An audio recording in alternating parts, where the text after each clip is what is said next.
بابا لطفاً شما چرا دارین حرفای مامانو برام تکرار میکنین؟ این اتفاقی که افتاده اشتباه بوده یا نه؟ در ضمن مامان همیشه در مورد ادب نصیحت میکنه.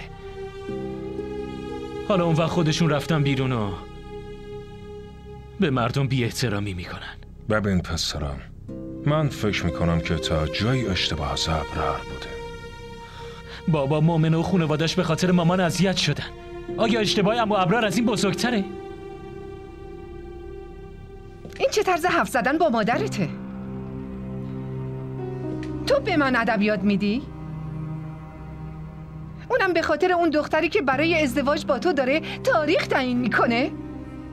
مامان رضایت برای ازدواج به این معنا نیست که بخوایم تاریخ تعیین کنیم. عروج هم جبار رو دوست داشت ولی شما رفتین خواستگاری. جبار پسر داداشمه، میفهمی؟ ولی مؤمنه اون دختر پدر یکیه.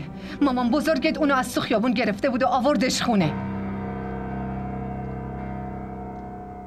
میدونی چرا؟ بتول، تو این ازدواج رو قبول نداری پس قبول نکن، ولی بهت اجازه نمیدم که به ابرار توهین کنی. فهمیدی؟ توهین؟ من دارم توهین میکنم؟ یعنی توهینی که به خاطر اون دختر تو خونه من میشه اصلا حساب نیست؟ مامان شما خیلی علاقه داشت به فقیرا و یتیم کمک کنه، اما من این کارا رو اصلا دوست ندارم. ولی راهم میخواد با مؤمنه ازدواج کنه. به فامیلاتون چه جوابی دارین بدین؟ به شرکای کاریتون چی قراره بگین؟ به من جواب بدین. میگین موقعیت پدر عروستون چیه؟ معلوم هست که اون متعلق به چه خانواده‌ایه؟ تو هم که همیشه همین حرفا برات مهم بوده. من که نمیتونم بفهمم دقیقاً هدف اصلی شما دوتا از این ازدواج چیه؟ شما چرا سر هر مسئله‌ای دعوا را میندازین مامان؟ این زندگی منه و خودم تصمیم میگیرم.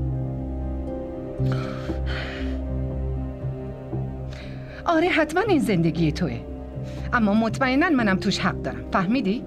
فراموش نکن هیچ تصمیمی رو به تنهایی نمیتونی بگیری.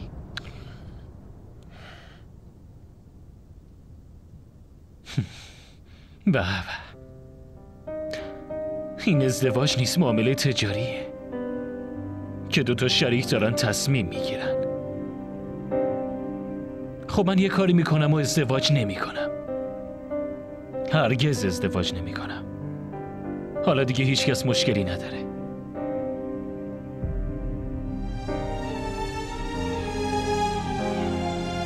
ما را در شبکه‌های اجتماعی دنبال کنید.